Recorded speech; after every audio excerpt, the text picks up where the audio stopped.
Como en principio es un privilegio, ¿no? Que como hijos de Dios, congregados, y es una de las maneras que el Señor también utiliza para que su cuerpo se edifique en amor, que nos vamos a edificar conociendo a nuestro Padre, conociendo su obra redentora, conociendo lo que Él hizo por nosotros, lo que Él sigue haciendo. Y bueno, ya en una manera grupal como iglesia, no tan personal, sino ahora juntos, en un mismo espíritu. Cristo nos une, gracias a Él por sus méritos, hoy podemos ser cercanos al Padre, así que ese es nuestro gozo, ¿no? Esa es nuestra gloria, ¿no?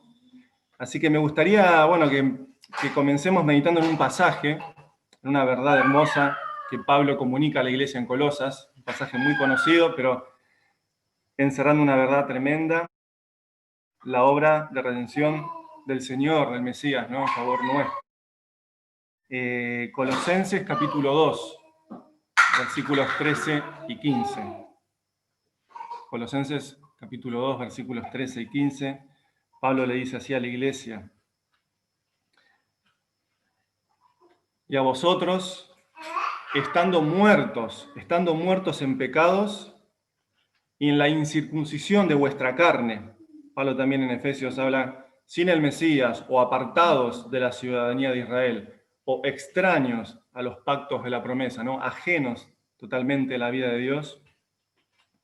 Dice que os dio vida juntamente con Él, perdonándoos todos los pecados, anulando el acta de los decretos que había contra nosotros, que nos era contraria, quitándola de en medio y clavándola en la cruz, y despojando a los principados y a las potestades, los exhibió públicamente, triunfando sobre ellos en la cruz. Amén, iglesia, hermosa verdad que nos invita a realmente a alabar a nuestro Dios, a exaltarle por lo que Él hizo por nosotros, ¿no?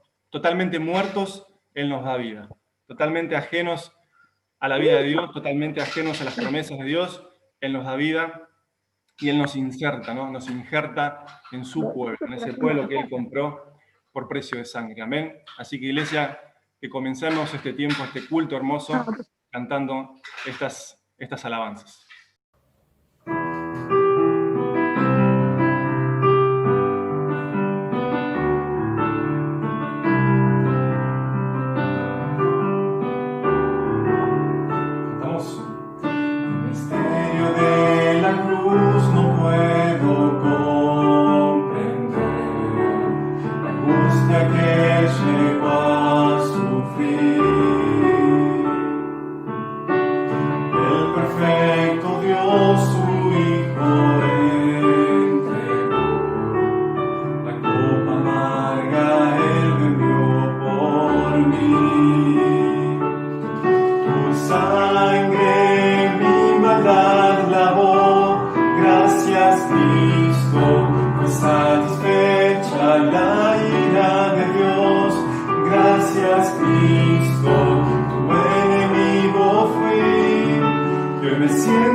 Amante de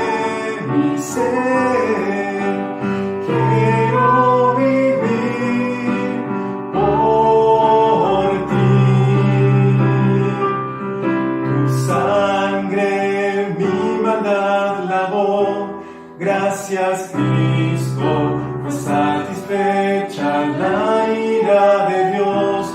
Gracias, Cristo, tu enemigo fui. Yo me siento a tu mesa, tu enemigo fui. Yo me siento a tu mesa. Gracias, Cristo.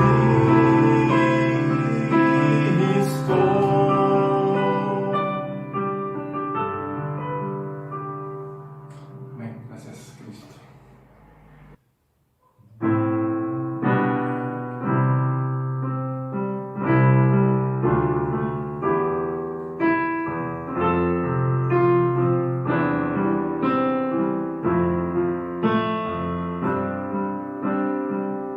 Vamos.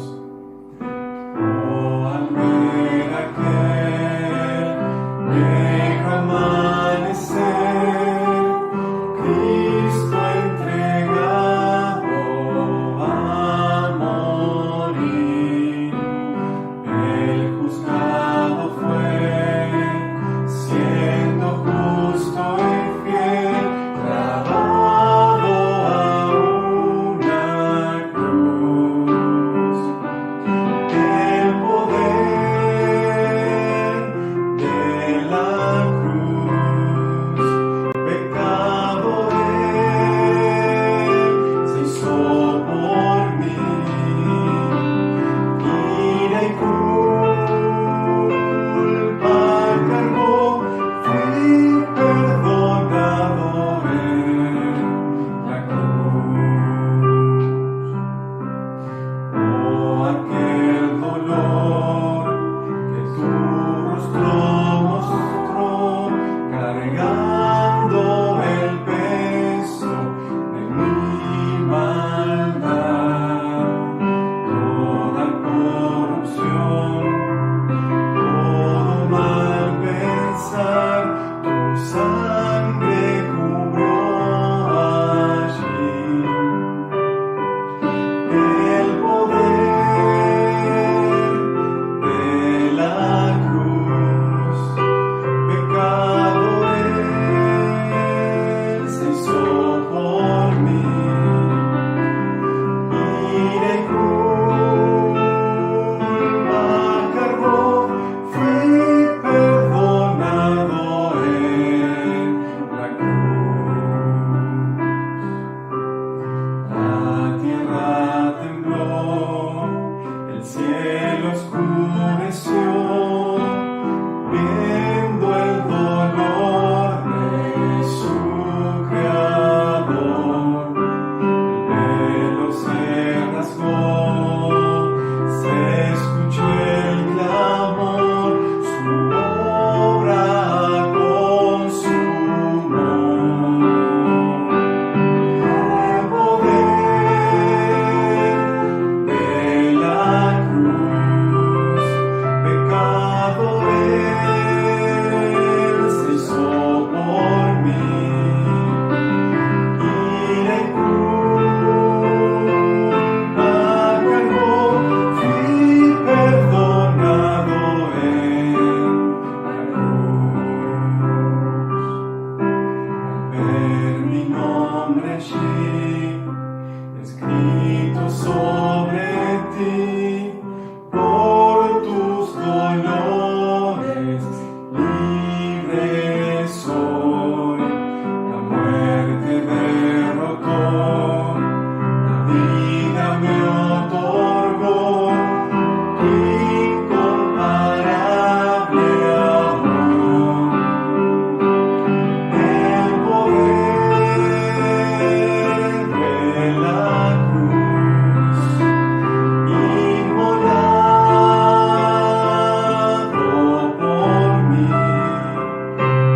Qué gran precio y amor, fui perdonado en la cruz.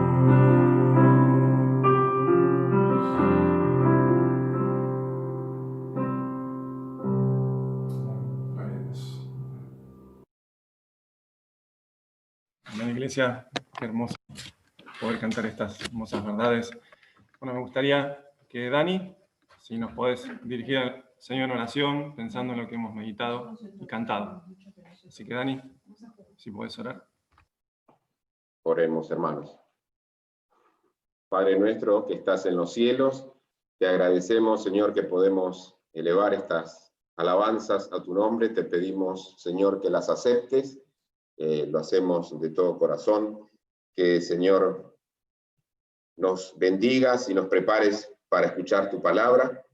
Cantamos a estas grandes verdades, cantamos a la salvación que nos has dado en Cristo Jesús y por habernos alcanzado. Señor, cada domingo, cada día, queremos traer la gratitud de nuestro corazón. Pedimos tu bendición para todo tu pueblo, Señor, todos los lugares donde haya iglesias que tratan de ser fieles a tu nombre, Señor, a tu palabra, tu bendición para cada uno de ellos. Padre querido, en especial te pedimos por nuestra iglesia, por Quilmes, tu bendición, Señor, para que la sigas guiando, le sigas abriendo puertas como hasta ahora, sigas trayendo más almas, Señor, que siga esa actitud evangelística de los hermanos, de invitar, de conectarse con distintas almas para llevarlas a los pies de Cristo.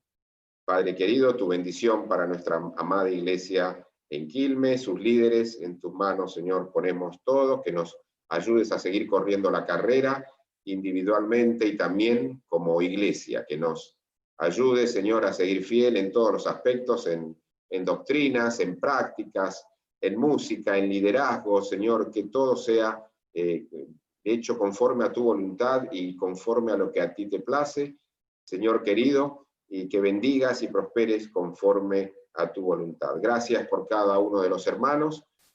Presentamos, Señor, nuestras faltas, también como nos enseñaba el Señor en el Sermón del Monte, antes de traer un presente, nos ponemos a cuenta entre nosotros, Señor, si hay algo entre algunos de nosotros, podamos traerlos a los pies de Cristo. Señor, cualquier pensamiento de no amor que sea traído, Señor, para que también prosperes y bendigas en el amor fraterno a la iglesia de Quilmes. Señor, nos ayudes a amar a los hermanos, a tener esta experiencia en una forma genuina.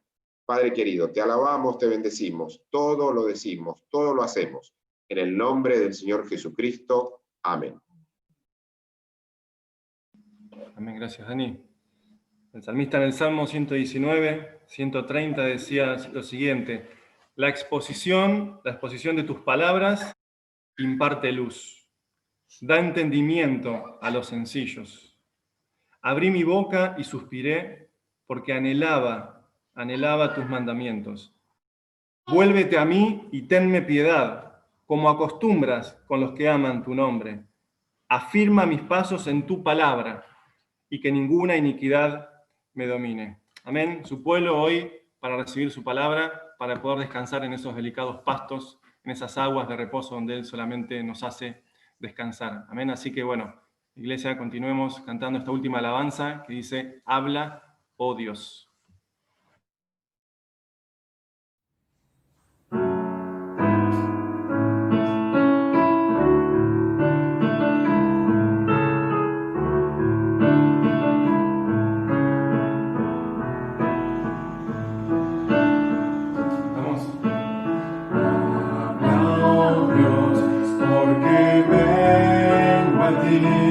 Para recibir tu palabra fiel, tu verdad plantada en mi ser, tu carácter yo quiero reflejar.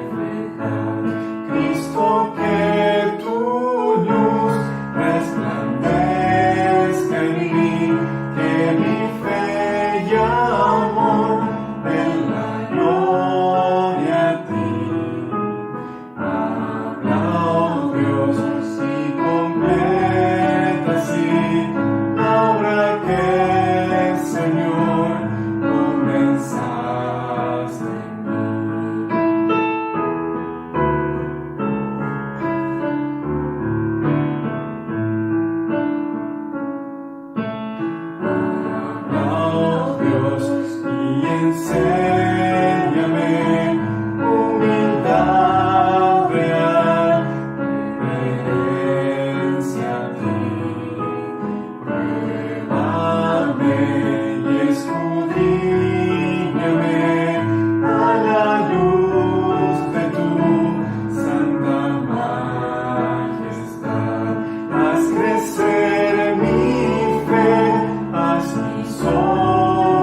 Amén, gloria a Dios, iglesia, que podamos tener este sentir de anhelar su palabra en todo momento, ¿no?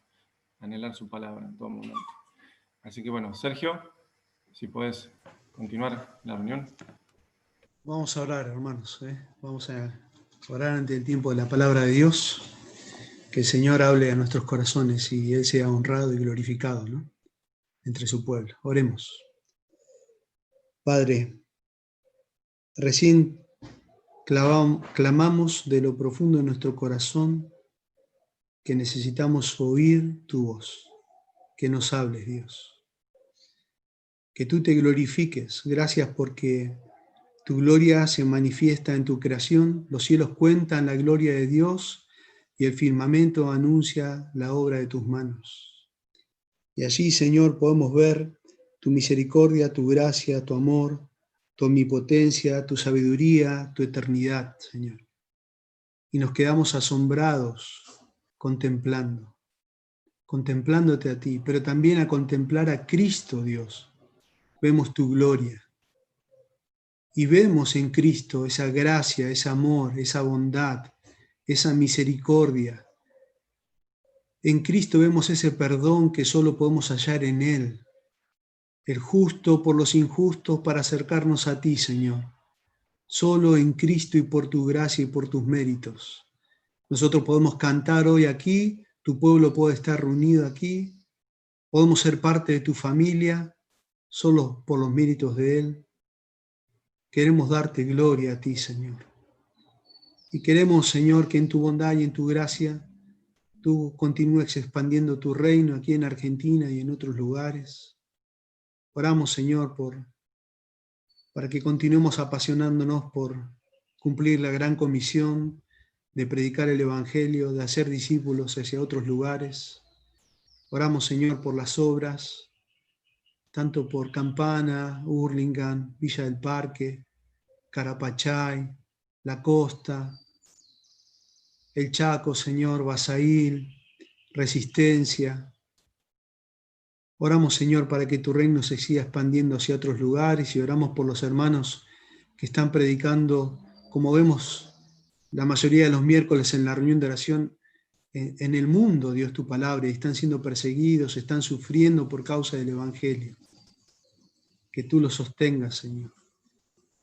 Y oro, Señor, por nuestra iglesia para que podamos mirar como mira Cristo, con compasión hacia las multitudes y no nos callemos en predicar el Evangelio y que tú, Señor, multipliques tu iglesia en Quilmes hacia otros lugares donde fundar otras iglesias, Señor. Danos fuerza, sabiduría, que siempre podamos estar de acuerdo a tus propósitos y a tus planes, Señor. Oramos también por los hermanos que están pasando alguna dolencia física, alguna necesidad, Dios, que tú los sostengas. Oramos por los hermanos que quizás están desanimados o necesitan consuelo, que tú, Señor, los abrigues con tu palabra en esta mañana, que utilices a tu siervo que lo va a exponer, que guarde su corazón, Dios, que con humildad pueda transmitir la Escritura y nosotros, como hijos tuyos, podamos estar como esos bebés hambrientos de ti, Señor. Aquí estamos, Señor, agradeciéndote porque estar cantando aquí con la iglesia de Quilmes, Señor, es una respuesta a oración de tantos años. Ver tu iglesia formándose aquí, Señor. Y rogamos que continúes edificando tu iglesia. Y como oraba Daniel, oramos por el liderazgo, oramos por los pastores del día de mañana, por los diáconos el día de mañana, por cada actividad que se realice en la iglesia, que nunca perdamos el propósito de darte la gloria y la honra a ti, Señor. Solo tú eres digno. Gracias, Señor, por este tiempo. Bendice tu palabra, Señor. Ayúdanos a estar atentos para oír tu voz. Oramos en tu nombre. Amén, Señor. Bueno, hermanos, hoy, por la gracia de Dios, tenemos a Marcos, que muchos lo conocen. Él es uno de nuestros diáconos en la iglesia ahí en Carapachay. Está llevando adelante el ministerio de jóvenes mayores en la iglesia. Y es una bendición cuando él comparte siempre la Escritura y tenerla entre nosotros y que haya tomado este tiempo para poder compartirnos la palabra de Dios. Así que, Marquitos, dejamos este tiempo para que nos comparte y que Dios te utilice, hermano. Muchas gracias, Sergio. Qué bendición poder compartir con ustedes. Me siento en casa cada vez que estoy con la gente de Quilmes, porque hay gente de Carapachay, pero ahí está la gente que me vio nacer espiritualmente. Y eso, bueno, me trae muchos recuerdos, muchos recuerdos. Recién veía a María Rosa, a Romy, espero ver a Martín en algún momento ahí, Estela, los maticocidos de los domingos a la mañana, Juli, ¿te acordás? Es un privilegio estar con ustedes. Me emociona cada vez que estoy con la familia de Quilmes. A otros ya saludé al principio, pero bueno, es un gozo para mí. Gracias por la confianza siempre de invitarme. Gracias, Sergey. Y bueno, yo quiero invitarlos a meditar un poquito en el Salmo 130. Ahí estuvimos viendo en el anuncio, ¿no? Y pensaba cuando estudiaba este salmo en la historia de la Reforma. Quizás algunos han visto un video que publicaron hace un tiempito Lisioner, el Ministerio Lisioner de Sproul, o la película de Martín Lutero, pero cuenta la historia de la Reforma que a finales de 1510, principios de 1511 quizás, Martín Lutero estaba emprendiendo su primer viaje a Roma. Era su primer y último viaje a Roma, enviado como representante de la corte, vamos a decir, agustina, para representarlos ante el Papa en aquel momento. Ahí Martín Lutero, en su estancia en Roma, quiso hacer visitas a ciertos lugares que hacían los peregrinos cada vez que iban en su peregrinaje a Roma, y visitar lugares que eran de costumbre, y entre ellos ver algunas reliquias, esto lo vemos en las películas, visitar sepulcros de los santos. Pero hubo una situación en particular que llamó muchísimo la atención de Martín Lutero.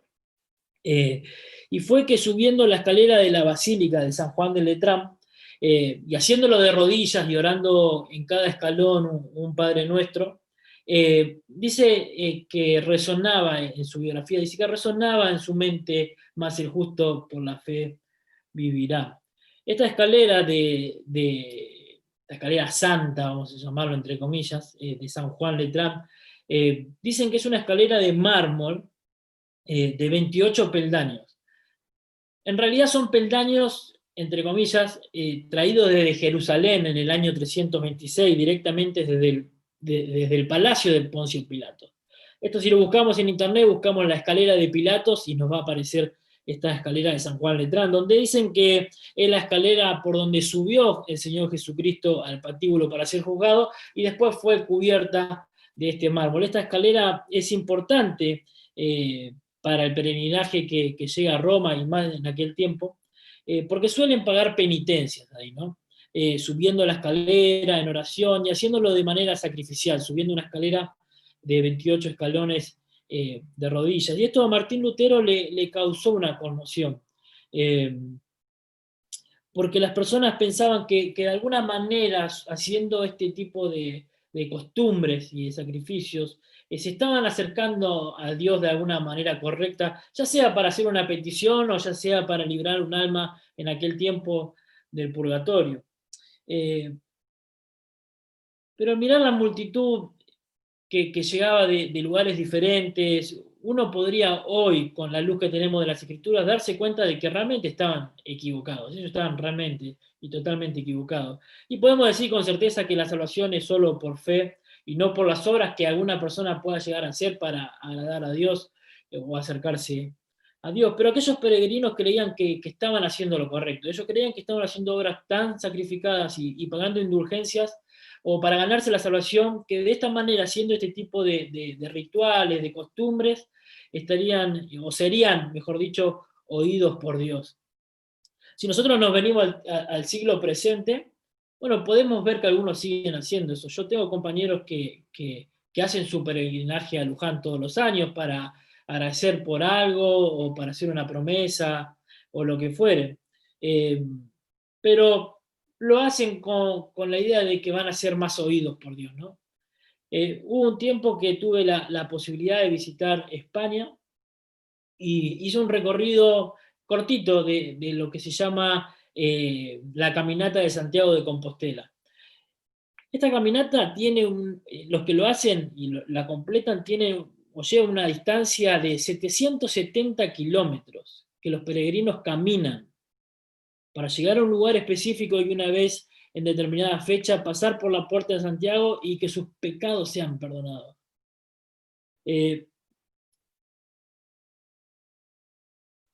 Si vamos a México, la Virgen de Guadalupe, esas peregrinaciones que se hacen, incluso a Santa Muerte y demás, lo hacen con una intención. Ellos creen que se están acercando a Dios de la manera correcta. Sin embargo, nosotros debemos recordar, hermanos, que en el Antiguo Testamento también se hacían largas caminatas para acercarse a Dios. Esto no nos podemos quitar de la mente cuando nosotros vamos al contexto histórico, no como una obra para hacer delante de Dios, sino para cumplir con la ley de Dios y llegar a Jerusalén para festejar aquellas fiestas judías establecidas y disfrutar del lugar santo donde ahí moraba la presencia de Dios. Y me refiero al templo en Jerusalén. Recordemos que la ley en Deuteronomio dice, 16:16, dice, 3 veces cada año aparecerá todo varón tuyo delante de Jehová en el lugar que él escogiere. En estas fiestas, las cuales según el texto en el Antiguo Testamento, dicen que eran 3 específicas, ¿no? Donde el pueblo sí o sí tenía que ir a visitar el templo, tenía que ir a adorar a Dios y presentarse los hombres y si podían con sus familias. Estas fiestas las conocemos como la fiesta de los panes sin levadura, lo que conocemos como la Pascua, donde se recogía la cebada, la fiesta de las semanas, conocida como Pentecostés, era una época de recolección de trigo, y finalmente la fiesta de los tabernáculos. Esta fiesta última no solo era el momento de recolección de frutas y de la elaboración del vino y del aceite, sino que también marcaba el final y el comienzo de un año nuevo. Bueno, no nos dice en sí en qué fiesta está el salmista que vamos a leer ahora del Salmo, pero sí sabemos que va al encuentro con Dios. ¿Y cómo sabemos esto? Perdón, sí, hay ruido acá. ¿Cómo sabemos esto? Bueno, si nosotros simplemente leemos ahí entre el título y el párrafo del Salmo 130, leemos que dice que es un cántico gradual, es un salmo de ascenso. Esto nos da la idea de que es camino a esta peregrinación al templo. Y algunos peregrinos quizás en aquella época irían al templo de Jerusalén como pueden hacerlo cualquier religioso hoy día que se acerca a una de estas iglesias que hablábamos recién, con una actitud incorrecta hacia Dios. Pero no es el caso de este hombre, no es el caso de este hombre en particular, tiene una actitud muy correcta de cómo acercarse a Dios y tiene mucho para enseñarnos. Y quiero que leamos juntos ahí el Salmo 130. Y dice así la palabra de Dios.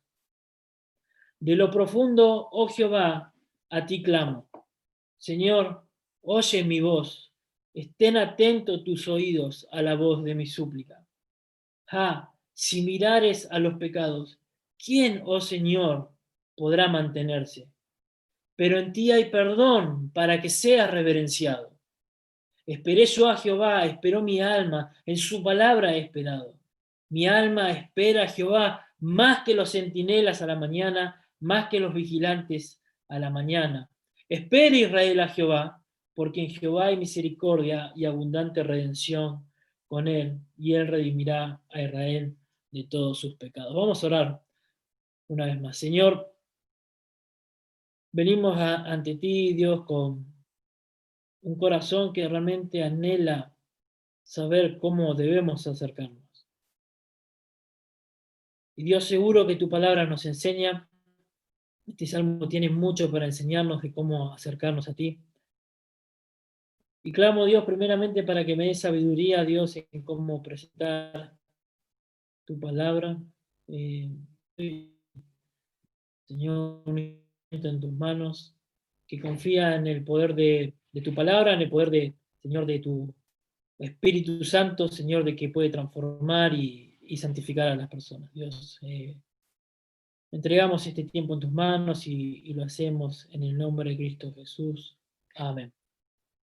Bueno, el Salmo 130, como dijimos, nos enseña a considerar, vamos a decir, las actitudes del salmista cuando se acerca a Dios.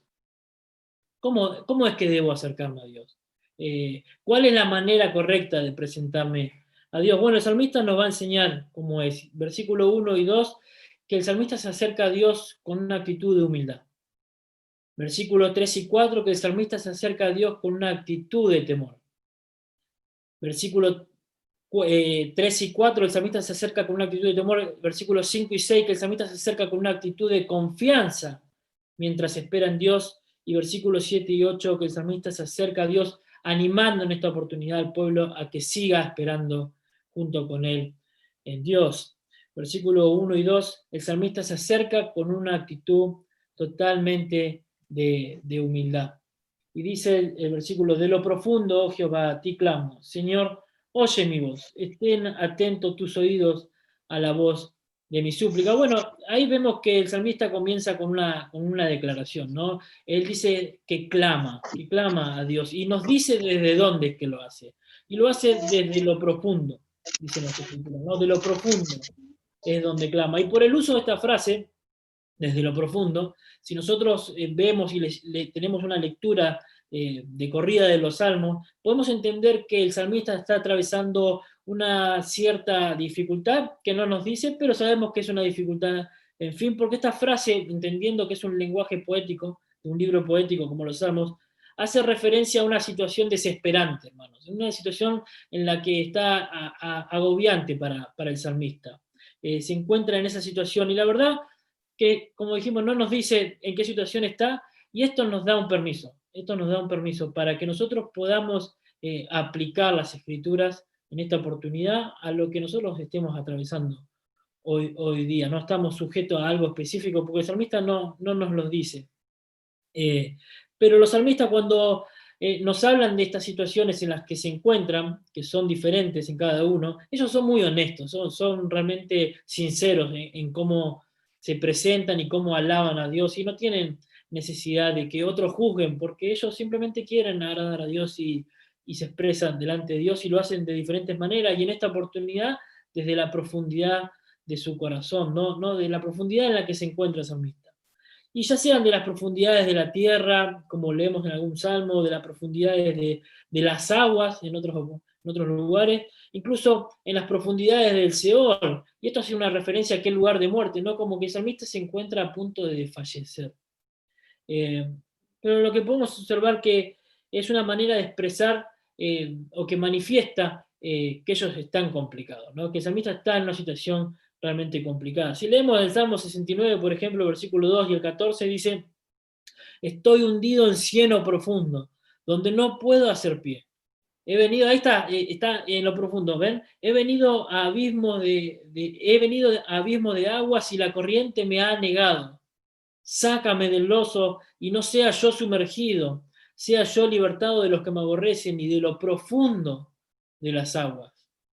Salmo 88, 6, me has puesto en el hoyo profundo, en tinieblas, en lugares profundos. Sobre mí reposa tu ira y me has afligido con todas tus ondas. Es como que la ira de Dios, y él se siente como que la ira de Dios está sobre él y cae ola sobre ola sobre ola y no lo deja respirar. No sé si alguno ha tenido la oportunidad de estar en el mar, pero cuando una ola te pega mal y caes y querés salir y viene otra ola y te tira de nuevo y querés salir y de nuevo, así es que se siente el salmista, ¿no? Como que está en lo profundo, sumergido, y ola tras ola que viene sobre él. Él se siente así, él se siente morir, hermano. El agua, podemos decir, le llega al cuello, ¿no? Está ahí asfixiándose, ya no hace pie. Y esta es la sensación del salmista al decir que está en lo profundo, se siente desfallecer. Y al leer esta frase, lo que nosotros podemos observar en el Salmo es que él está reconociendo su fragilidad, él reconoce su debilidad, hermano, delante de Dios. Y esto es una actitud totalmente humilde. Y desde ese lugar, desde lo profundo, es que se presenta ante Dios. Ahí conocemos el contexto. Ahí está, este hombre está en lo profundo clamando a Dios. Dice: oh Jehová, a ti clamo. Hay un clamor ahí desde lo profundo, un llamado a Dios. El salmista, mientras se siente quizás que está devastado, clama, invoca, llama a Dios, pide una reunión con Dios, está llamando la atención de Dios, está clamando.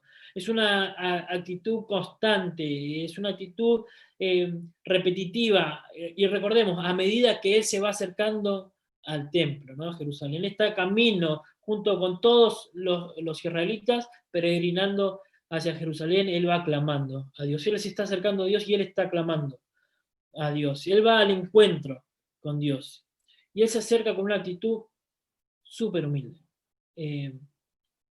Reconociendo su condición y reconociendo quién es Dios. Dios, este Jehová, al quien él llama, es el ser eterno, él es el soberano, él es el santo, él es el justo. Él no está apelando a sus amigos, él no apela a sus familiares porque está angustiado, ni siquiera a los levitas que están dirigiendo. Recuerden que ellos dirigían estos peregrinajes hacia el templo con las canciones y demás, sino que él reconoce que en la situación en la que él se encuentra, el único que puede ayudarlo y el único a donde él puede recurrir no es otro sino solamente Jehová, es su Dios. Y de su corazón sale este clamor incesante. Versículo 2, Señor, oye mi voz. Y acá el término Señor, fíjense que hace una distinción, ¿no?, entre Jehová y Señor. La Reina Valera va a traducir como Señor en cursiva y de la otra manera para hacer referencia o mostrando una contrariedad en estos dos nombres, pero ese nombre al que se refiere es al nombre del Dios de Israel, ¿no?, Adonai. Esto refleja que este Dios está en autoridad, describe que Dios es el Dios que está sobre su pueblo, en autoridad sobre su pueblo, es su amo, es su Señor. Entonces clama a Jehová y ahora clama a este Señor Adonai, y le pide a su Señor que lo oiga. Y esto tiene mucho sentido cuando el salmista cambia ahí del uso de Jehová a Adonai, porque la idea es de un siervo que está clamando a su Señor, que pide clemencia, que pide misericordia.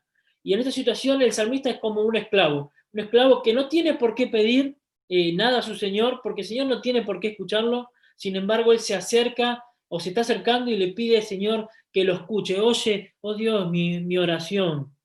Oye mi voz, un clamor del salmista y que clama hasta ser oído. Sin embargo, no dijo su petición aún. Él no dijo nada, simplemente, Señor, oye mi voz. ¿Y cuál es lo que está pidiendo? Que escuche su clamor. Porque él está angustiado, él está en lo profundo. Eso es lo que está diciendo el salmista. Ahora, el salmista sabe que Dios lo está escuchando. Y la idea de oye ahí es de prestar más bien atención, no a que lo oiga porque no lo escuchen, sino presta atención a mi clamor, presta atención a mi ruego. Es como cuando yo llamo a mis hijos, a Isabela y a Jean, que vengan porque hicieron algo, no sé, que yo les tenga que llamar la atención y los mire con firmeza y les diga, míreme, y escuchen bien lo que les voy a decir. Ellos me están escuchando. Pero lo que yo quiero decir es, presten atención a mis palabras, porque voy a hablar. Eso, el salmista está diciendo, Señor, presta atención a mis palabras, escuchá mi ruego, por favor. Yo sé que no tenés por qué hacerlo, pero yo clamo que lo hagas. Esa es la idea, y ahí se ve la humildad del salmista. Y un esclavo en ese tiempo podría clamar cuantas veces quiera a su Señor, y su Señor, si quería lo escuchaba, y si no quería no lo escuchaba. Y esta es la imagen del salmista. Clama, llama, invoca a Dios a que preste atención a su clamor, y no lo hace desde la arrogancia. Lo hace como un siervo debería hablarle a su Señor, desde lo más bajo, tratando de humillarse para presentarse delante de su Señor, esperando que recibir misericordia. Dice un salmo que así como los siervos miran la mano de su Señor esperando que ellos, que sus manos le entreguen misericordia, así el siervo, así el hombre mira a Jehová esperando recibir de él misericordia. Y bueno, este salmista está ahí en humildad.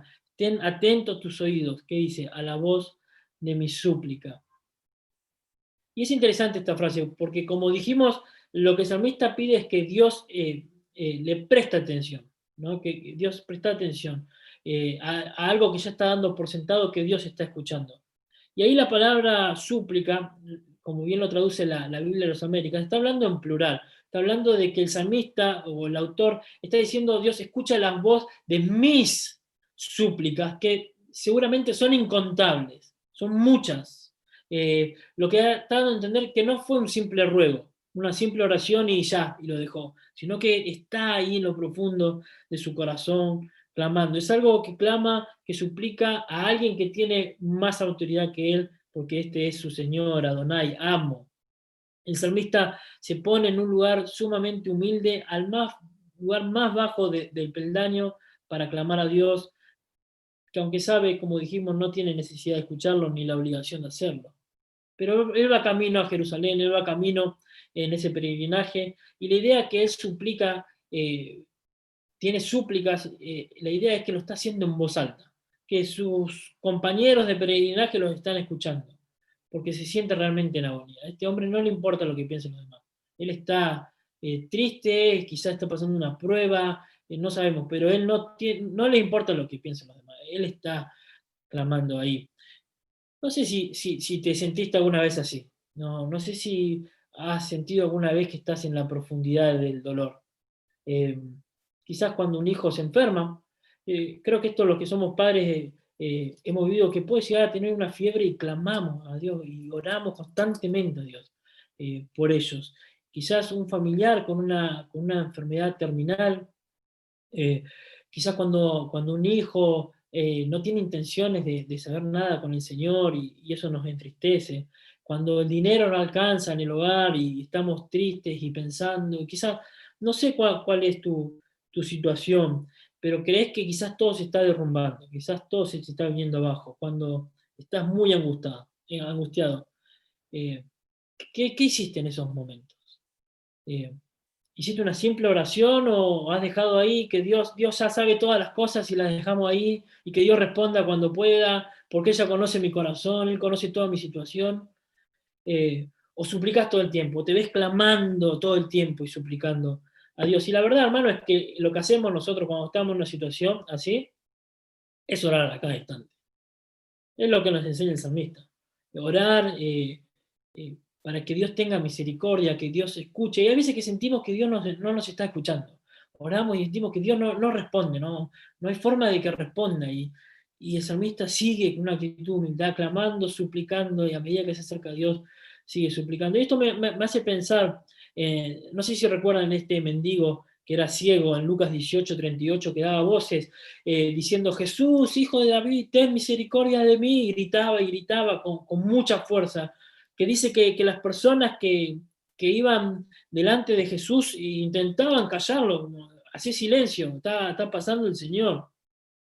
Pero esta persona dice el texto que clamaba más fuerte: Jesús, hijo de David, ten misericordia de mí. Claro, a él no le importaba lo que diga la gente, él se está acercando a Jesús y él está gritando. Y esto presupone que él sabe que Jesús está cerca y que Jesús lo está oyendo, porque dice el texto que Jesús se detuvo. Él escuchaba los gritos quizás, pero se detuvo y prestó atención.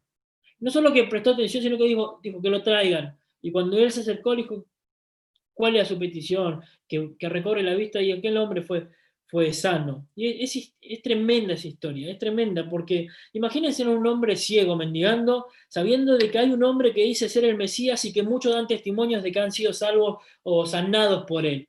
¿Cómo no va a gritar? ¿Cómo no va a expresarse con todo su corazón a gran voz de que Dios lo escuche? ¿No? Suplicando: Jesús, ten misericordia de mí. No está gritando: Jesús, mirá, acá estoy sentado. Él está suplicando por misericordia.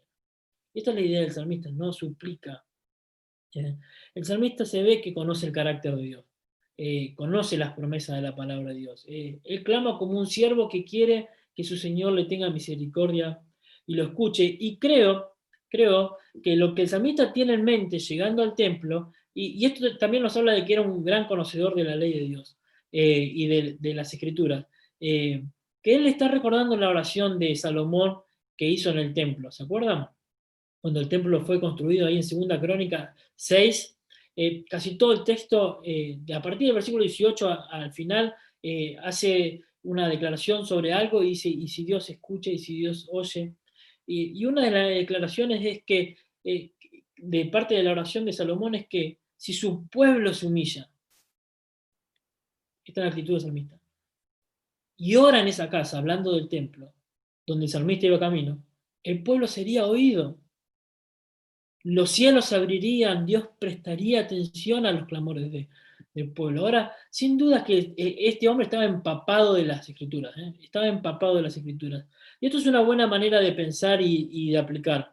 Y esto lo vimos nosotros entre los jóvenes, cuando no sabemos cómo orar. Hay momentos en que no sabemos cómo orar, qué decir. Y lamentablemente es porque no sabemos cómo orar conforme a las Escrituras. Y angustiosamente puede llegar a ser porque no leemos las Escrituras. Porque acá tenemos el ejemplo de un salmista que clama conforme a lo que él conoce de las Escrituras. Él apela a las promesas de Dios. Él sabe por las mismas Escrituras que Dios dijo que si él se humilla, si el pueblo se humilla, Dios va a inclinar su oído y los va a escuchar. Y él sabía eso. Por eso él se acerca al templo con esa actitud, sabiendo de que Dios lo va a escuchar si él sigue clamando, porque Dios lo prometió, porque Dios lo prometió. Y estas oraciones las podemos ver en cada hombre de Dios a lo largo de la Biblia, no solo en los salmos, y que no eran hombres que reclamaban, que exigían o lo que fuere, sino que pedían que simplemente Dios escuchara su voz. Más allá del resultado, más allá de la respuesta. Salmo 55:1 a David, diciendo, ten piedad de mí, oh Dios, conforme a tu misericordia, conforme a la multitud de tus piedades, borra mis rebeliones. Salmo 61:1, oye, oh Dios, mi clamor, a mi oración atiende. Nehemías 1:6, para lo que anotan, esté atento tu oído y abierto tus ojos para oír la oración de tu siervo, que hago ahora delante de ti día y noche, constantemente, por los hijos de Israel, tus siervos, y confieso los pecados de los hijos de Israel que hemos cometido contra ti. Isaías 37:17, inclina, oh Jehová, tu oído y oye, abre, oh Jehová, tus ojos y mira. Daniel 9:17-19, ahora pues, Dios nuestro, oye la oración de tu siervo y sus ruegos, y haz que tu rostro resplandezca sobre tu santuario asolado por amor del Señor. Inclina, oh Dios, tu oído y oye. ¿Ven la actitud de Daniel? Abre tus ojos y mira nuestras desolaciones y la ciudad sobre la cual es invocado tu nombre. Porque no elevamos nuestros ruegos a ti confiados en nuestra justicia, sino en tus muchas misericordias. ¿Ven en lo que confían ellos? Ellos no confían en lo que hacen, confían en la misericordia de Dios. Dice, oh Señor, oye, perdona, presta oído, Señor, hazlo, no tardes por amor de ti mismo, Dios mío, porque tu nombre es invocado sobre tu ciudad y sobre tu pueblo. No sé en la situación en que te encontrás, como dijimos recién. Quizás estás luchando, puede ser con tu salvación, con pecados que no podés abandonar, con la pérdida de algún ser querido, con un esposo, con una esposa que es apático al Señor, con trámites que no podés resolver y que este tiempo de pandemia te ha llevado a frustrarte. Bueno, la actitud del salmista es no dejar de clamar, es no dejar de clamar en humildad, reconociendo primeramente quién es su Señor. Dios quiere que clamemos. Y esto yo quiero hacer una nota de esto. Es un engaño totalmente satánico pensar que si Dios sabe todas las cosas no debemos orar. Y esto se ha infiltrado en ciertos lugares, donde si Dios conoce todas las cosas no hay necesidad de orar. Dios quiere que clamemos, porque es el medio para hacer su voluntad. Es el medio por el cual Él hace su voluntad. Y Dios conoce todas las cosas, claramente las conoce. Él es omnisciente. Pero Él no conoce las cosas porque las cosas pasan. Él las conoce porque Él las predestina. Entonces Él sabe todas las cosas, pero quiere que su pueblo clame. Y este salmista nos enseña a hacerlo. Y a hacerlo en humildad. Entonces el salmista se acerca a Dios primeramente con una actitud totalmente de humildad, ¿no? Reconociendo su bajeza, reconociendo la grandeza de Dios y del carácter de Dios, pero también se acerca con una actitud de temor. Dice versículos 3 y 4, si mirares a los pecados, ¿quién, oh Señor, podrá mantenerse?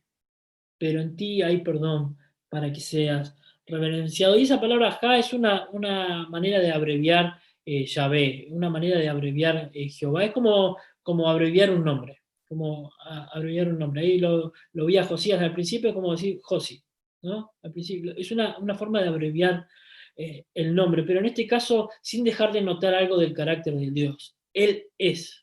Estoy diciendo Dios es.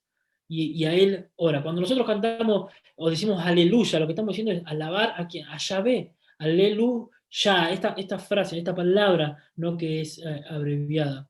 Y noten la urgencia del salmista, del clamor, que llama en tan pocas veces, tantas veces a Dios. Luquitas, ahí que lo veo, me compartía en un momento sobre este salmo cuántas veces el salmista clama a Dios, ¿no? Cuántas veces aparece su nombre. Y ya de primera manera aparece 2 veces como Jehová y 2 veces ahí como Adonai, como su Señor. Y en un momento vamos a ver que hay una insistencia más en llamar a Jehová que a Adonai, pero lo vamos a ver. Pero hay una manera de mostrar que no hay otro en quien este hombre quiera depender. No hay otro en quien él pueda ser salvo, solo Dios. Y antes de continuar con el texto, yo quiero que pensemos algo que yo supongo que el salmista tenía en mente, cuando él habla, porque era un hombre conocedor de las Escrituras. Y pensemos rápidamente en algunos momentos en que el pueblo de Israel es destruido por la ira de Dios, por causa de los pecados.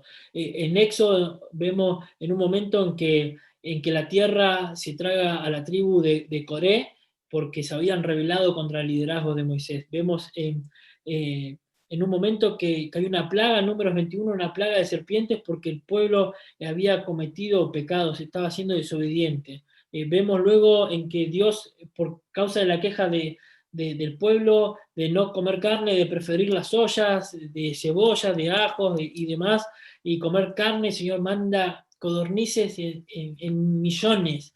Y dice en las Escrituras que aun cuando ellos todavía tenían la carne en su boca, otra vez cayó una cantidad que le salía, pero por todos lados. Y ahí dicen las Escrituras que Dios se encendió en su ira e hirió con una plaga muy grande. Recordamos el diluvio, recordamos la exterminación de la ciudad de Sodoma y Gomorra. Sin embargo, este Dios sigue siendo un Dios de amor. Y lo que está haciendo es simplemente mostrando, en algún sentido, que Él no negocia con el pecado y que va a haber un juicio final donde aquel que no confía en el sacrificio de Jesucristo sufrirá la ira de Dios. Y en el clamor del salmista, yo creo que ahí es lo que yo quería referirme, tiene esto en mente. O sea, el salmista conoce el carácter santo de Dios, conoce que Él no negocia con el pecado. Es un sentimiento de terror que tiene el salmista por la santidad de Dios, que es la respuesta de Dios en su ira contra el pecado. Y el salmista dice, si mirares, Jehová, si mirares a los pecados, ¿quién, oh Señor, podrá mantenerse en pie? ¿Y quién puede mantenerse en pie delante de un Dios si Dios se digna solamente a mirar nuestros pecados? Si Dios se dignare a mirar las intenciones de nuestros corazones, ¿quién puede mantenerse en pie? El salmista sabe que está al horno.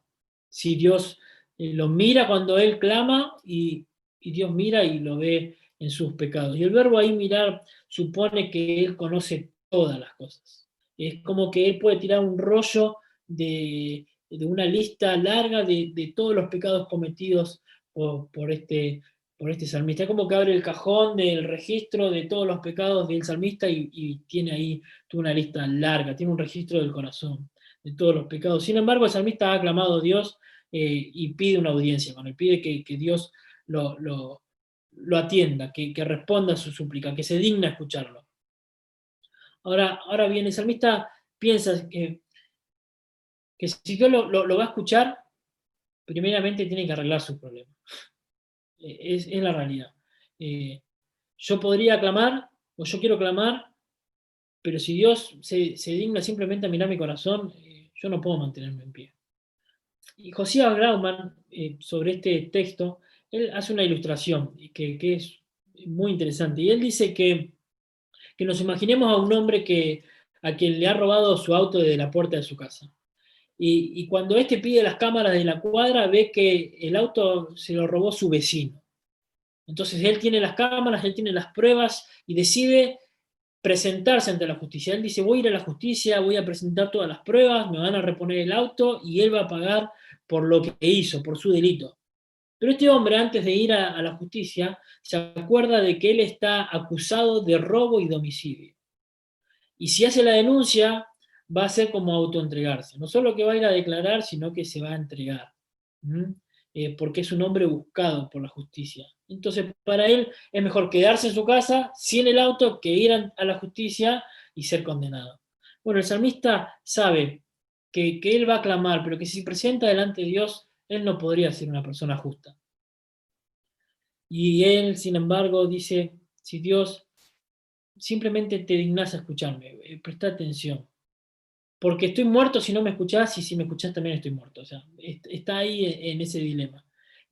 porque Dios es santo, porque Dios es justo y porque Él se reconoce pecador. Y esta es la verdad, ¿no? No hay quien pueda mantenerse delante de Dios, no pueda estar parado frente a un juicio, aunque sea el hombre más justo. Recordemos Job, si simplemente yo podría decirle algo a Dios, Él escucharía mi causa, pero Él no puede responderle a Dios. Cuando Dios le pregunta, en un tono sumamente amable, a veces leemos Job como reprochando, ¿dónde estabas tú cuando yo? No, sino, Job, ¿dónde estabas cuando yo hice esto? Con una voz de dulzura, ahí noten la poesía en Job, que Job simplemente dice, pongo mi mano en mi boca y ya está, no puedo hablar delante de Dios. No puedo hablar. Bueno, nadie se podría mantener delante de Dios en pie sin ser condenado. Podríamos con todas nuestras obras presentarnos delante de Dios, con los ministerios que estamos haciendo delante de Dios y ponerlo ahí como escudo para que Dios no nos condene, y sería como simplemente poner una tela de araña que sostenga una piedra de toneladas que caiga de cientos de metros, lo cual hace que esa tela no sirva para nada, y así nosotros nos hundiríamos también en el pecado si la ira de Dios caería sobre nosotros y nosotros pondríamos como base nuestras obras, ¿no? Nos hundiríamos. El salmista en el Salmo 76:7 dice, tú temible eres, ¿y quién podrá estar en pie delante de ti cuando se encienda tu ira? Nahum 1:6, ¿quién permanecerá delante de tu ira? ¿Y quién quedará en pie en el ardor de tu ira? Su ira se derrama como fuego y por él henden las peñas. Nadie, hermanos, puede estar delante de un Dios santo si los pecados no son perdonados, pero el salmista, como dijimos, conoce el carácter de Dios, conoce la Biblia, que es misericordioso, que es lleno de gracia porque conocen las Escrituras. Y puede decir con total libertad, ¿quién, oh Señor, podrá mantenerse? Pero en ti, Señor, pero en ti hay perdón. Y este es un pero tremendo. A veces nos sujetamos simplemente al pero de Efesios, ¿no? Efesios capítulo 2, pero Dios que es rico en misericordia. Pero noten esta frase, hermano, esto es tremendo, ¿eh? Él se está acercando a Dios y sabe que no se puede mantener en pie porque su corazón es una máquina de pecados, es una máquina de pecados, sus intenciones son pecaminosas, pero en ti hay perdón. Él conoce el carácter perdonador de Dios. Y Francisco Lacueva en su comentario, en Matthew Henry, dice que en el original se debería leer, pero contigo, perdón. Y es hermoso porque nadie puede permanecer delante de Dios, pero sabemos que contigo, Dios, el perdón, contigo está el perdón. Y el versículo nos dice el propósito por el cual está en Dios el perdón. Y dice el versículo 4, pero en ti hay perdón. ¿Para qué? Para que seas reverenciado. La Biblia de las Américas nuevamente lo traduce mejor y hace más justicia al texto, porque en el idioma original no está la palabra reverencia, sino que se traduce para que seas temido. Y el propósito por el cual Dios perdona los pecados es para que nosotros temamos, para que nosotros temamos. Ese es el propósito por el cual Dios perdona, para que temamos y para que el mundo tema. Dice el Salmo 43, puso luego en mi boca cántico nuevo, alabanza a nuestro Dios. Verán mucho esto y temerán, confiarán en Jehová. Salmo 33:8, teme a Jehová toda la tierra, teman delante de él todos los habitantes de la tierra. Salmo 34:9, temed a Jehová vosotros sus santos, pues nada falta a los que le temen. 86:11, enséñame Jehová tu camino, caminaré en tu verdad, afirma mi corazón. ¿Para qué? Para que tema tu nombre. Y esta idea es de un mirar con asombro, un temor que nos lleva no a la confusión, sino a la adoración. Este Dios que es justo, es santo y es perdonador, y lo consideramos sagrado, lo consideramos digno de ser imitado. ¿Pero por qué temor y no reverencia? Bueno, porque la idea de la palabra ahí es que es algo que realmente causa terror a la persona que está delante de Dios. Algo que es estremecedor. Que temblemos ante la santidad de Dios y ante el perdón de Dios. No porque vamos a ser condenados, sino porque hemos sido perdonados y salvados por pura gracia. Cuando vemos a Daniel, cuando vemos a Juan, cuando vemos a los padres de Sansón y en diferentes situaciones que ellos ven a la presencia del Señor, ya sea preencarnado en el Antiguo Testamento como en el Nuevo Testamento, en Juan, en Apocalipsis, ellos caen como muertos ante la presencia de Dios, porque es tremendo, es terrible. Imagínense a ese Dios que es fuego consumidor, que dice en las Escrituras que puede mirar tu corazón con ojos como con llamas de fuego, que puede saber las intenciones del corazón. Y yo me imagino un Dios potente, soberano, totalmente estremecedor, que ninguno de nosotros de los que está acá puede mantenerse en pie, caeríamos temblando, caeríamos desmayados delante de su presencia, porque nos hace temblar. Entonces el salmista dice, para que seas temido, para que te temamos, porque eres un Dios que perdona, que perdona. Spurgeon, en su comentario, Los Tesoros de David, el Tesoro de David, él decía que el perdón sobre este pasaje ata el alma a Dios con un hermoso temor. El perdón ata el alma a Dios con un hermoso temor. El temor de perderse una obra de bondad, el temor de ser alejado del cielo, de su presencia por una corriente insidiosa de mundanalidad, el temor de dormirse, el temor del error, el temor de no complacerse. Entonces nosotros tememos, no porque seamos condenados, sino porque fuimos perdonados. Y el salmista sabe, es consciente del carácter de Dios. Y no solo que se acerca en humildad, sino que lo hace con temor, con un temor que reverencia, que adora a Dios, porque sabe que puede acercarse al Dios justo y santo porque es perdonador y perdona a los que le temen. Y algunos deben temer, hermanos, porque en verdad van a ser condenados, pero nosotros, hermanos, como salmista debemos temer porque Dios ha querido perdonarnos. Pero no solo que el salmista se acerca a Dios con una actitud de humildad, con una actitud de temor, sino también que lo hace con una actitud de confianza mientras espera en Dios. Noten el versículo 5 y 6. Dice, esperé yo a Jehová, esperó mi alma, en su palabra he esperado. Mi alma espera a Jehová, más que los centinelas a la mañana, más que los vigilantes a la mañana. Y si hay algo que los salmos hacen, o nos instan, o nos alientan, es a esperar en el Señor. El salmista tiene una fuerte confianza de que Dios va a responder. Y la idea ahí de esperar es aguardar con ansias, esperar ansiosamente, esperar algo que se va a llevar a cabo, ¿no? Y que vamos a tener noticias sobre esto. Y aunque estando en las profundidades de la prueba, a veces la espera duele, cansa, frustra. Acá podemos ver que el salmista espera con ansia, espera gustosamente, perdón, ¿no? Con gozo. Y dice la Biblia, mi alma esperó en el Señor. Ahí en lo profundo del corazón el salmista confía en Dios. Y observemos que esta es la actitud a lo largo de los salmos. Quizás sea porque muchos de los salmos de lamento, esto es un salmo de súplica, nos muestra que ellos esperan siempre con confianza. Termina con una confianza en Dios, más allá de sus problemas, ¿no? Salmo 27:14, aguarda a Jehová y esfuérzate, y aliéntese tu corazón. Sí, espera a Jehová. Salmo 33:20, nuestra alma espera a Jehová, nuestra ayuda y nuestro escudo es Él. Salmo 41, pacientemente esperé a Jehová y se inclinó a mí y oyó mi clamor. Salmo 62, en Dios solamente está callada mi alma, de Él viene mi salvación. Alma mía, en Dios solamente reposa, porque de Él es mi esperanza. El salmista dice, en su palabra, en tu palabra he esperado. Una clara referencia a la confianza que el salmista tenía en la palabra de Dios. Dios no cambia de parecer. Él ha prometido en su pacto que si su pueblo se humilla y se arrepiente de todo corazón, Él los va a oír, Él los va a escuchar, y no solo que los va a escuchar, sino también que los va a perdonar. Sin dudas el salmista encuentra consuelo en el Dios de las Escrituras.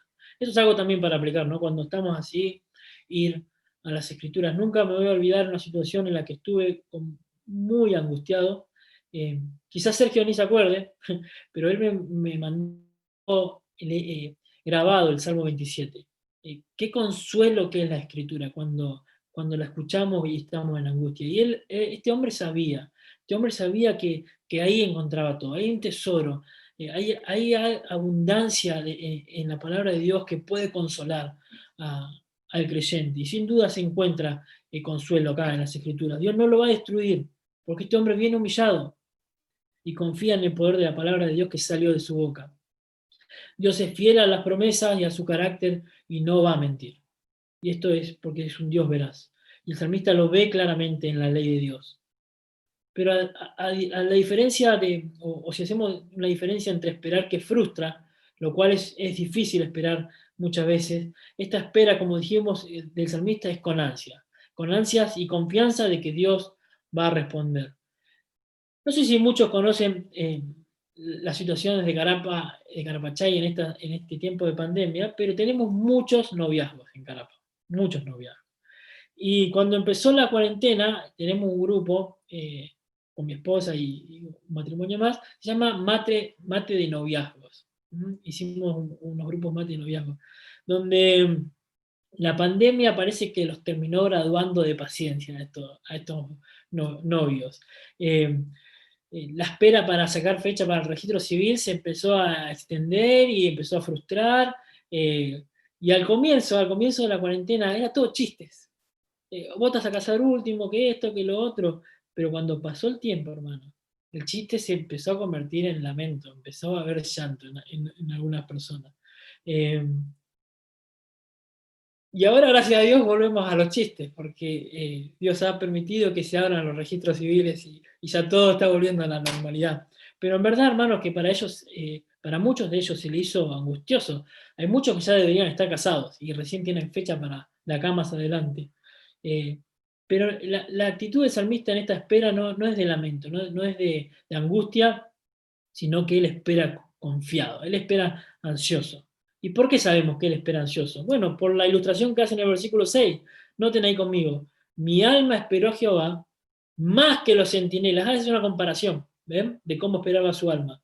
Más que los centinelas a la mañana, más que los vigilantes a la mañana. Y acá, en esta comparación, que es hermosa, el salmista ilustra, valga decirlo de manera comparativa, cómo su alma está esperando. Y para hacerlo usa la imagen de los centinelas, de los vigiladores, podemos decir, nocturnos, que tienen que esperar despiertos, ¿no? Que salga el sol.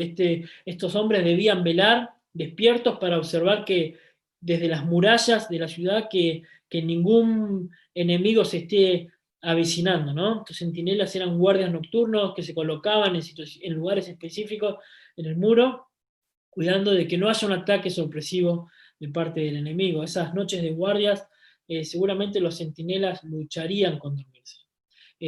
Yo trabajé 2 o 3 años en una empresa de seguridad y en la parte administrativa de la mañana, y muchas veces que yo entraba a las 6 de la mañana tenía que golpear la puerta porque el vigilador nocturno estaba dormido, literalmente, estaba sumido en sus sueños. Porque es algo que lucha, ¿no? la gente que trabaja de noche de mantenerse despierto. Pero en esta época más todavía, porque imagínense que no había luces, no había luces de nada. Y los enemigos no iban a ser tan necios de ir a atacar todos con antorchas, ¿no? Mostrando que de lejos se están asomando. Entonces estas personas tenían que estar atentas, tenían que mirar diligentemente, pero con muchas ganas, con muchas ansias de que el sol salga, que el sol empiece a mostrar su luz. Empezaban a esperar que el sol empezara a alumbrar, a salir. Era para ellos, ¡wow! Ya está, me voy a casa realmente a descansar. Y es muy expresiva esta comparación, porque la misma ansiedad con la que los centinelas esperaban la mañana, así el salmista está esperando al Señor, con esas ganas de que aparezca. Aguarda con diligencia la intervención de Dios por su clamor, así como los centinelas esperan que salga el sol. El salmista confía, el salmista descansa, espera confiadamente en las promesas de la palabra de Dios. Y noten algo importante, interesante, que él no espera que su oración sea respondida, sino que espera que Dios le responda o no conforme a su voluntad. Él no espera que responda a sus caprichos, él espera en la voluntad de Dios. ¿Por qué? Porque él descansa en su palabra, espera en su palabra, él descansa en su palabra. Él está esperando la voluntad de Dios, no lo que él quiere. Porque sin dudas, hermanos, que la mejor respuesta a nuestras preguntas, aunque no las entendamos, son las respuestas de la palabra de Dios y no lo que nosotros decimos. Es mejor descansar en su palabra más que en cualquier otra cosa, a tal punto que el salmista espera en el Señor como los centinelas esperan a la mañana. El Salmo 119, 114 dice: mi escondedero y mi escudo eres tú, en tu palabra he esperado. Entonces el salmista se refugia en la palabra, espera que Dios cumpla con sus promesas. Y yo acá yo quiero animarte, hermano. Yo en verdad quiero que salgas animado con este pasaje.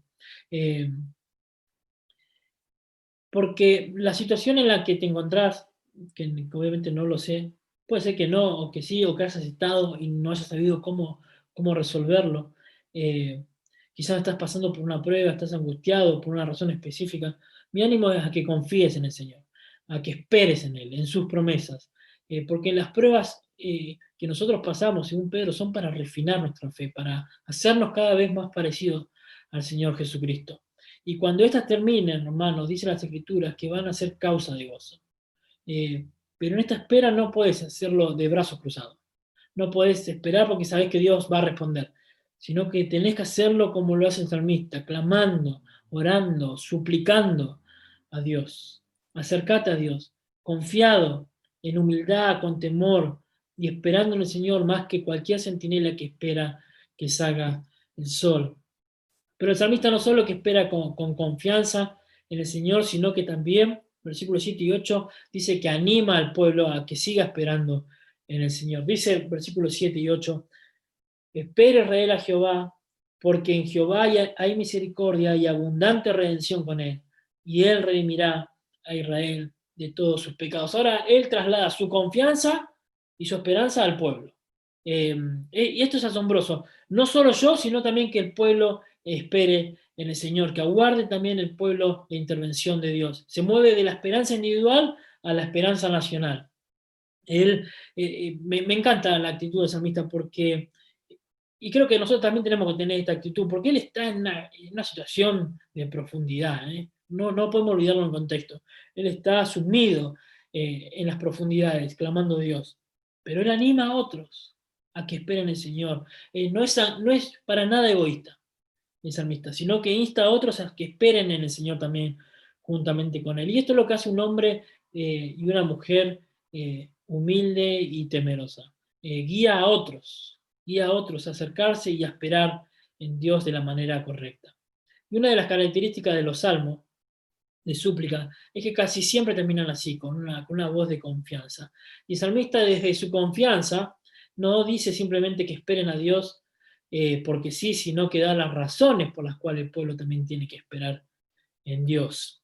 Y la razón por la que deben aguardar a Dios es, porque dice el texto, porque en Jehová hay misericordia.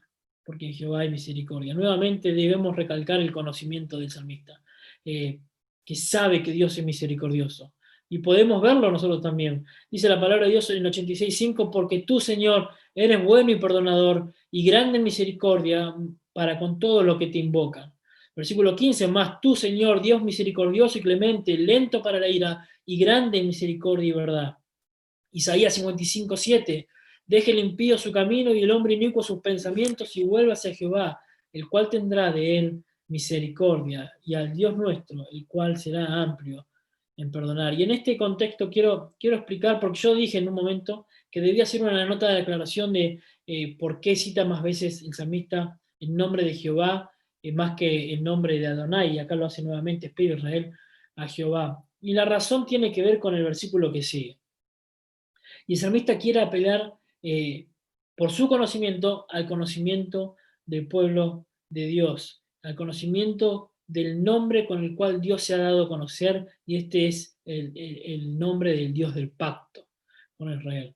Al recordar el nombre de Jehová, el salmista recuerda que Dios ha hecho un pacto con su pueblo, un pacto que restaurará todas las cosas, que traerá bendición a la nación de Israel. Y acá creo yo que está el secreto del salmista y de la confianza, y por lo cual él se puede acercar a Dios en este nombre de Jehová, porque si Dios es el Dios que hizo un pacto con Abraham, que hizo un pacto con Isaac, que hizo un pacto con Jacob, y debemos recordar que es el nombre por el cual él se da a conocer en Éxodo 3:15 a Moisés como el Dios del pacto, con el mismo fin de mostrar de que Dios no se olvida de su pueblo, cuando ellos pensaban que se habían olvidado de ellos.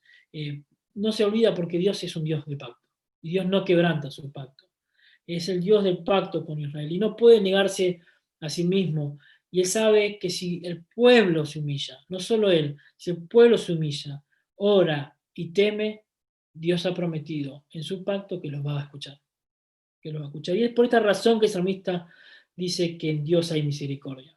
Y el salmista dice que no solo hay misericordia en Dios, sino también que hay abundante ¿qué? Redención. Y esto también está relacionado al versículo final.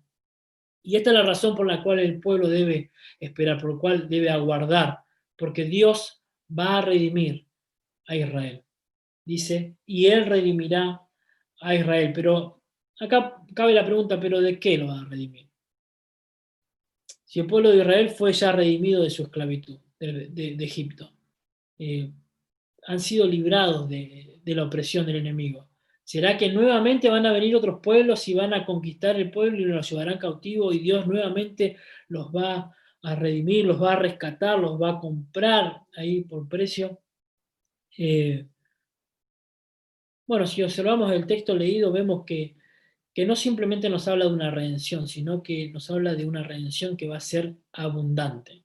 Y la idea es de que va a ser una redención mucho mayor de la cual ellos han gozado. Y el salmista dice, ahí, y leamos del versículo 7 porque es hermoso, y el final, espere Israel a Jehová, porque en Jehová hay misericordia y abundante redención con él, y él redimirá a Israel ¿de qué? De todos sus pecados. De todos sus pecados. El salmista tiene una fuerte confianza en la palabra de Dios. Si el pueblo espera en Dios porque se humilla, Dios lo va a oír. Pero aún más, alcanzará misericordia porque Dios ha prometido que redimirle sus pecados.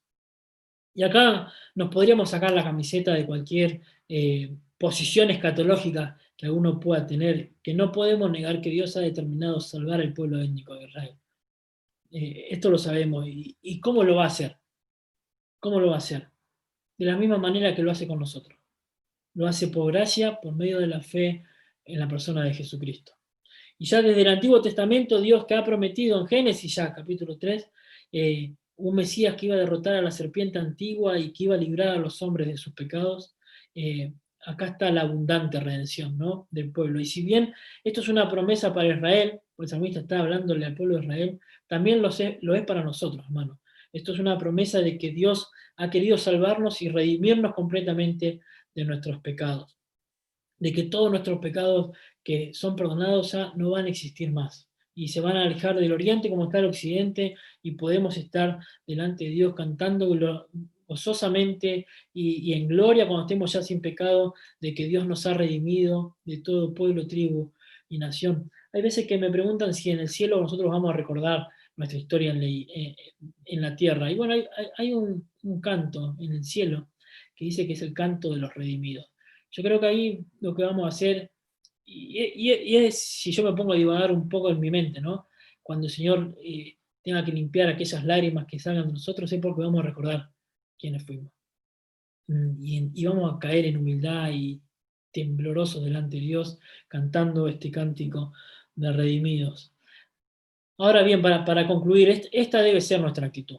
Esa debe ser la actitud correcta de acercarnos a Dios. Así como el salmista se acerca a Dios, recuerden, él va camino a Jerusalén, camino al templo a acercarse a Dios, lo hace de la manera correcta, así nosotros también aprendemos a acercarnos a Dios. Cuando él va camino a Jerusalén a presentarse ante Dios, él sabe que no puede presentarse con una actitud incorrecta y lo hace en humildad, lo hace reconociendo su condición, lo hace con temor, lo hace aguardando con confianza, porque confía en la palabra inmutable de Dios, y lo hace guiando a otros a esperar en el Señor. ¿Por qué? ¿Por qué lo hace? Porque sabe que en Dios hay perdón de pecados. Por eso lo hace. Pero a diferencia del pueblo de Israel, nosotros podemos ver algo maravilloso, de lo cual nosotros nos podemos gozar. Nosotros que estamos de este lado del pacto, ¿no? El nuevo pacto. Y podemos ver una historia que a mí me encanta, a mí me fascina, que es en Juan 4, donde hay una mujer samaritana que preguntó al Señor, ¿no? En un momento que el Señor la pone entre la espada y la pared sobre su condición pecaminosa, dice, ¿dónde es que debemos adorar, Señor? Porque los judíos dicen que será en Jerusalén, nosotros decimos que es acá, en los pozos de Jacob, ¿dónde es que debemos adorar si sos el Mesías? Y el Señor le da una respuesta sorprendente, es tremenda. Que le dice que va a llegar el momento en que no va a haber necesidad de adorar ni en Jerusalén ni en Samaria, sino que el que lo haga lo va a hacer en espíritu y en verdad. En otras palabras, no solo va a haber necesidad de ir a un lugar, porque vamos a ir directamente a Cristo, que es el templo de Dios, donde mora toda la presencia de Dios. Y si bien no debemos peregrinar nosotros como el pueblo de Israel hacia el templo para estar en la presencia de Dios, podemos ir directamente al Señor Jesucristo, estamos en una peregrinación, hermano, camino a una ciudad celestial. Camino a una ciudad celestial. Aquellos que caminaban a la ciudad de Jerusalén, nosotros caminamos a una ciudad celestial. Pero en ese camino también estamos como el salmista. Estamos en profundidad, estamos en pecado, estamos lidiando con nuestras angustias, quizás con depresiones. Y es ahí que podemos encontrar en Dios una oración sin ir a un lugar específico para adentrarnos en el templo por los méritos de Jesucristo en cualquier lugar, pero no podemos entrar sin la actitud que el salmista nos enseñó.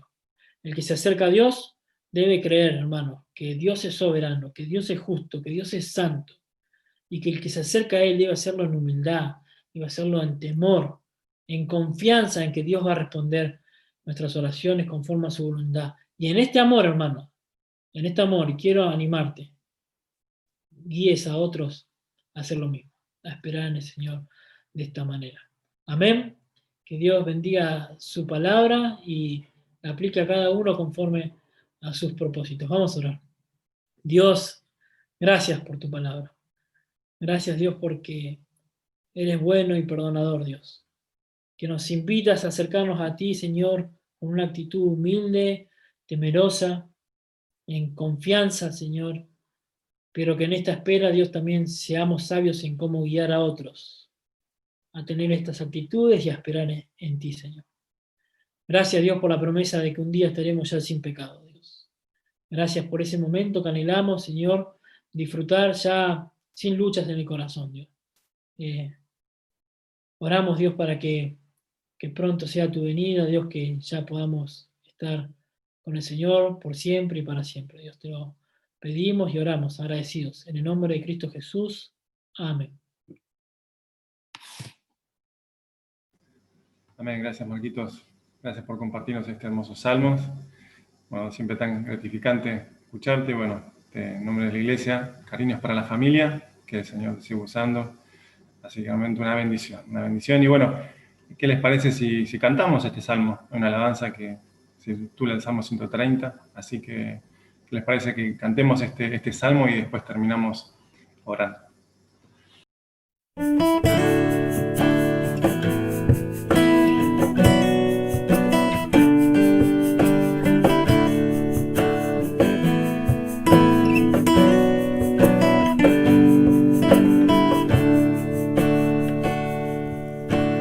Lo profundo clamo a ti, escúchame clemente, tu corazón inclina a mí y muéstrate indulgente, porque si empiezas a mirar mis culpas todas en piedad, ¿cómo he de responderte? ¿Cómo he de responderte? Delante de tu santidad es mala nuestra vida y nuestra culpabilidad aumenta cada día. Las obras nuestras vanas son, tu gracia sola da el perdón. Oh, ten misericordia. Oh, ten misericordia. Misericordia. Por tanto en Dios esperaré, luchando en todo tiempo, y nunca más me confiaré en mis merecimientos. Promesas firmes de su amor, de gracia santa y de perdón, me infunden esperanza. Me infunden esperanza. esperanza. Un día y otro pasará, en dura lucha y pena, el alma mía esperará en la victoria plena que un día me concederá el Dios de luz y de verdad. No falta su palabra, no falta su palabra, su palabra. Si muchas nuestras faltas son, mayores su potencia. Si graves nuestras culpas son, más grande su clemencia. Él como buen pastor y rey, rescatará a su humilde grey de todos sus pecados, de todos sus pecados, de todos sus pecados, sus pecados. En iglesia, bueno, vamos a terminar orando y terminando el culto hermoso, precioso que tuvimos en esta mañana. Amén, que el Señor nos regaló. Vamos a orar. Padre amado, Padre eterno, Dios de misericordias, Señor fiel, gracias por el privilegio que tenemos como hijos tuyos de recibir tu palabra, oh Dios, de recibirla como ese pan que necesitamos todos los días. Padre, gracias porque conocer tu palabra, oh Dios, nos lleva a humillarnos.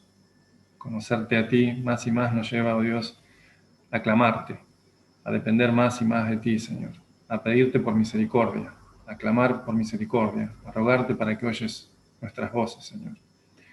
Y realmente gracias, Padre, porque tu palabra nos invita, así como el salmista nos invitaba a esperar, Señor, en él. Tu palabra, oh Dios, es la que nos revela de tu persona, tu carácter, nos revela de tus maravillas y nos invita a esperar cada día en ti, Señor.